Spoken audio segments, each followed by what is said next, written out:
আলেম উলামার বিরুদ্ধে, কোরআনের বিরুদ্ধে, কোরআনের আন্দোলনের বিরুদ্ধে অবস্থান নেওয়ার কারণে এই জালেমদের পরিণতি এমন হয়েছে, আল্লাহ তাআলা তাদেরকে ধ্বংসের অতল গহ্বরে নিপতিত করে দিয়েছে।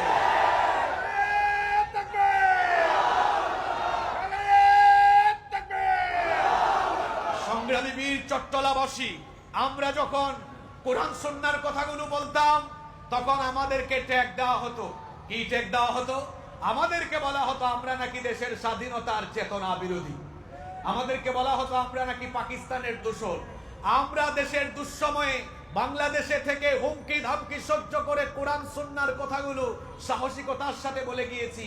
পাকিস্তান তো দূরের কথা, কোন দেশে আমরা কেউ পালিয়ে যাই নাই, বরং যারা আমাদেরকে কথায় কথায় পাকিস্তানি রাজাকার বলতো, আমরা দেখেছি দেশের সম্পদ চুরি ডাকাতি আর লুটপাট করে খাওয়ার কারণে জনগণের গণধুলাইয়ের ভয়ে তারা তাদের মামু বাড়ি দিল্লি গিয়ে তারা যে ভারতীয় রাজাকার তার বহিঃপ্রকাশ ঘটিয়েছে। সংগ্রামী বীর চট্টলাবাসী, যে ছাত্র জনতার অভ্যুত্থানের মধ্য দিয়ে আমরা এই সুন্দর পরিবেশ পেয়েছি, আমরা আল্লাহর শুকরিয়া আদায়ের পাশাপাশি অভ্যুত্থানকারী সেই ছাত্র জনতার জন্য দোয়া করছি।